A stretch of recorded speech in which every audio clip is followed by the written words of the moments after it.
All right, happy draft day. I'm recording this prior to the 2026 draft that'll be taking place tonight. I'm excited to get into the picks and any potential movement that happens tonight. But before we get to that, we got to talk about an incredible end to a saga with Giannis in Milwaukee. Giannis is being sent to the Miami Heat along with Bobby Portis in exchange for Tyler Hero, Kasper Siakachonis, Kello Ware, Jaime Jaquez Jr., the 13th overall pick in tonight's draft, two unprotected first round picks, a first round pick swap, and a second round pick. We'll be getting into those trade details later. Before we get to that, just wanted to talk about the end of Giannis's tenure in Milwaukee. Um, Miami is getting one of the most competitive players, one of the most competitive athletes in sports, and it was kind of the downfall to it was the final straw between Giannis and the Bucks. Giannis had been dealing with a calf injury. The Bucks wanted to play it safe, kept him out to try to restore any trade value that he might have had. They want to keep their superstar healthy. It wasn't a crazy thing. Lots of teams do this, but Giannis was upset with it because he's a natural competitor. He's a natural player who wants to go out there and compete and do the job that he's being paid for. Um, he launched an investigation against the Bucks, and that's never a good sign. We received a report after the trade happened last night that Giannis basically told the front office that he was done in Milwaukee around April or May. So behind the scenes, behind closed doors, this has been pretty severed, and the deal is finally done. Miami gets their superstar. Giannis lands in a place where he wanted to be. He listed the Miami Heat as one of the teams he would sign an extension with, or be there long term. So he gets his wish. The Miami Heat get a top three, top five player in the league, and the Bucks hit the reset button. An incredibly high pressure offseason they got coming for them. So let's talk about the return package. Tyler Hero, 26 years old, one-time All-Star. There's rumors he will be dealt elsewhere. There's rumors the Bucks are interested in keeping him. Tyler Hero's from Wisconsin. Kasper Siakachon is 20 years old. He was the 20th overall pick in the 2025 draft. Young point guard from Illinois. Pretty crafty. Heat fans really liked him. He was kind of the last sweetener that the Heat had to add to the deal that the Bucks had interest in. So the Bucks, he's highly touted by the Milwaukee front office. Kello Ware, 22 years old. He was the 15th pick in 2024. Um, had some breakout moments with the Miami Heat. Looks like he's a very exciting, fun player to watch. Jaime Jaquez Jr., 25 years old. He was the sixth man of the year runner-up last year, losing to Keldon Johnson. Um, all impactful role players in their own way. Tyler Hero's an all-star. I wouldn't call him a role player, but all impactful players in their own different ways. Um, I think that package alone meshes well. They all attack different parts of the game. As I mentioned before, the Bucks get the 13th overall pick. They have now number 10 and number 13, two lottery picks in one of the deepest drafts we've seen in a while. I anticipate the Bucks will keep both of those picks. There's speculation they could try to trade up, package the two to get up further into into maybe the top five, top eight, top seven. I don't see it as realistic. I don't really advise that for the Bucks. I think take two swings. You got a young core, especially with the package that we got back. So bring two players. It's a deep draft class for it's considered a deep draft class for a reason. That's because there's a lot of good players. Let's go get two good players. Um, Especially in that range. I'm not sure if there is a big difference between the trade up possibility, as far as levels of talent, the trade up possibility versus the two guys that you could get in the 10 and 13 range. Bucks also get a pick swap in 2031. Bucks will receive the most favorable, an unprotected pick in 2031, unprotected pick in 2033, a second round pick in 2033 as well. The Bucks own their own first round picks in 2031 and 2033 and 2032. So By that point, their first round draft stash will be pretty well.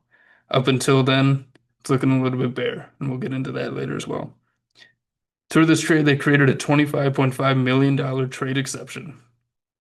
From the research I could do, it's the second largest in the league behind Memphis's $28.8 million trade exception they created with the Jaren Jackson Jr. trade last trade deadline. The remaining players on the roster, Ryan Rollins, a fan favorite, explosive, gritty point guard, shooting guard, kind of combo guard. Miles Turner has 3 years, $86 million remaining on his contract. He is a trade candidate. There's some buzz about the Toronto Raptors being interested in him. He's a quality big man. Um, the league needs size. I don't think he fits the Bucks timeline. There's a possibility he could stick around, but I would be interested to see if he's moved. Similarly, Kyle Kuzma is on an expiring contract. Again, doesn't quite fit the Bucks timeline now. AJ Green, sharpshooter.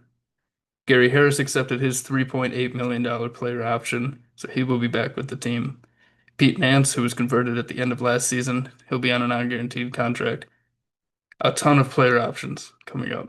A combined 20 million in player options between Kevin Porter Jr.'s $5.3 million player option, Gary Trent Jr.'s $3.8 million player option, Jericho Sims' $2.8 million player option, Torian Prince's $3.8 million player option.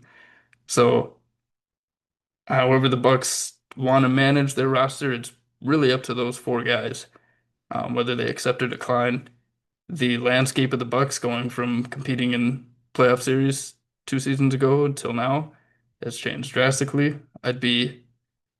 We'll see. These guys might want to opt out and go play for a serious contender. I'd be looking at Gary Trent Jr., Jericho Sims as the two most likely flight risks. Kevin Porter Jr. we'll see. 5.3 is a decent amount of money for him to come back on the Bucks. The Bucks have a team option on Andre Jackson Jr. I expect them to decline that. Ousmane Dieng, a trade deadline acquisition for them. He'll be a restricted free agent, but the Bucks have his bird rights.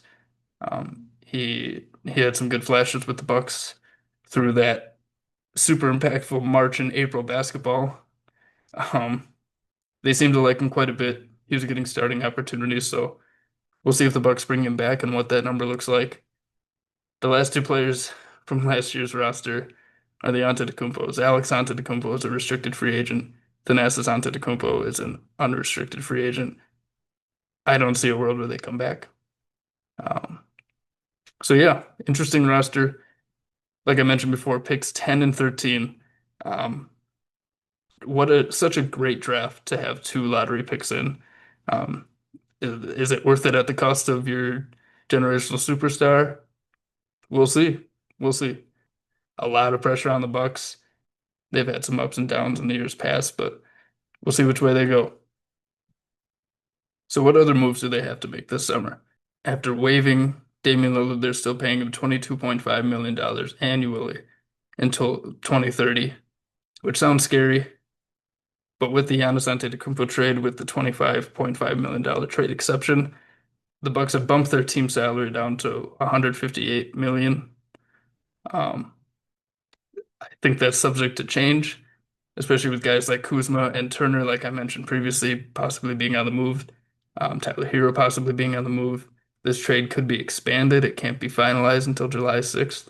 So still some time to work. We'll see what this roster really ends up looking like. But for the moment, they're $34 million below the tax, $72 million below the first apron, $86 million below the second apron. They have a $15 million non-taxpayer mid-level exception to use this summer. And I think their biggest priority moving forward is, first of all, developing the young talent that they just got.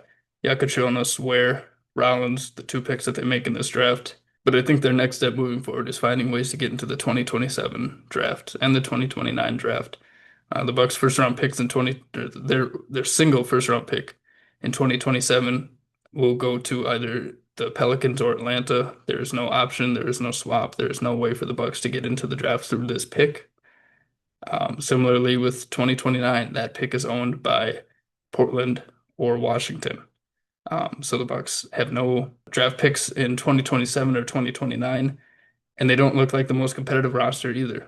I think losing is tolerable. Losing for nothing to not get any kind of draft pick out of it is kind of it's a scary road to go down. Especially with the lack of confidence in the development of our young players. Excited to see what Taylor Jenkins does with his young roster. Um, I think that's a lot of promise. That gives me a lot of hope for where this Bucks roster could head and how it spends the next few years.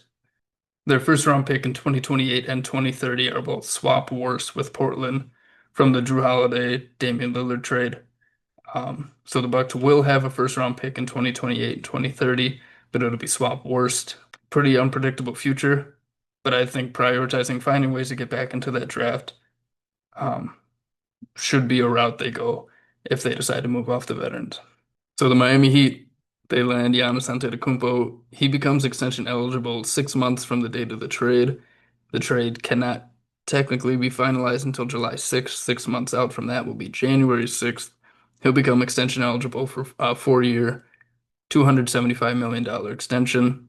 He also has the ability to opt into his player option on the final year of his current contract and re-sign for a 3 year, $214 million contract. Opting into that player option on the final year of his current deal and re-signing for 3 years, 214 would earn him an extra $1 million. We'll see which one he takes. Um, that'll be for the Heat to decide. But it does seem like Giannis wants to be in Miami long term. I can't believe I just said those words. Bobby Portis, some front court depth. I think the Miami Heat were lacking last offseason. I think Kello Ware, like I said, had some flashes, but um, they were looking for, I think, a more solidified backup big. And I think Bobby Portis is one of the best in the league. The rest of the roster is where it gets tricky. Under contract, they have Davion Mitchell. The Heat were rumored to possibly offer him in the trade rather than Yakatronis. The Bucks didn't like Davion Mitchell was on the last year of his deal. They preferred Yakatronis because of the age, and team can manage that contract with him being on his rookie contract. Pelle Larsson, a backcourt wing type player. Nikola Jovic, his 4 year, $62 million extension kicks in this summer, starting next offseason. There's rumors he might be moved, possibly to open up a little more flexibility to re-sign some players that we'll get into as well. Drew Smith is under contract, and Myron Gardner, two backcourt players. Myron Gardner's contract is not guaranteed. Some free agents that they'll have. Andrew Wiggins has a $30 million player option this offseason. Norm Powell is probably the biggest name to watch for the Heat. He'll be an unrestricted free agent. He just made an all-star team last season with the Miami Heat. There's a chance he may demand more. I think he certainly has the ability to. But when you trade for Giannis Antetokounmpo, your money situation gets very tight. We'll see if the Wiggins deal and the Norm Powell deal could work, could coexist and find a way to work it out to retain both of them. Simone Fontecchio is an unrestricted free agent. Keyshawn Johnson, 2026 dunk contest champion, is an unrestricted free agent. And Jameer Young has a team option. Pretty light on the depth. They have pick 41 in this draft. We'll see which way they go. With money being tight, that second round pick will be non-guaranteed. Uh, so a way to bring in talent without signing them to a guaranteed contract. So where does Miami go? They just traded for a superstar, paired him next to Bam Adebayo. Pretty shaky roster after that. Because of this trade, Miami is now hard capped at the first apron this upcoming season. They are $10 million below the tax and they are $18 million below the first apron. Although they are below the first apron, they are still hard capped, meaning they cannot go over that number. So $18 million is kind of what they got to work with. Money is going to be tight. So with the Andrew Wiggins and Norm Powell situation, there is a route where Andrew Wiggins could decline his player option, re-sign for lesser annual value, but extended years, so he'll still get that money just over a stretched period of time, thinning out the annual value and giving them a chance to re-sign Norm Powell. It would be a tricky maneuver. It's definitely possible. It's a way to get both guys paid. It's a way to bring back talent that without him, Miami will be in a very tough situation. You definitely want that type of talent back. Those are two all-star. Norman Powell is an all-star caliber player. Andrew Wiggins is a very impactful role player. Um, I think I think that's definitely a route Miami has to try. Outside of that, they're pretty much restricted to minimum contracts for the most part. So bringing in talent, especially wing talent, some backcourt depth is definitely going to be needed. I think their front court is pretty solidified. I think Davion Mitchell is a solid, you know, solid player. Maybe not a starting point guard, but and with money being so tight, um, they might enter a route of desperation, throwback to the LeBron Miami Heat days when minimum contracts were getting significant minutes on playoff rosters. So we'll see how it turns out. Giannis is a Miami Heat. Tyler Hero, Yakuchonis Kello Ware, Jaime Jaquez, and two lottery picks for the Milwaukee Bucks. Excited to see how this draft plays out. And the next story in Giannis' saga.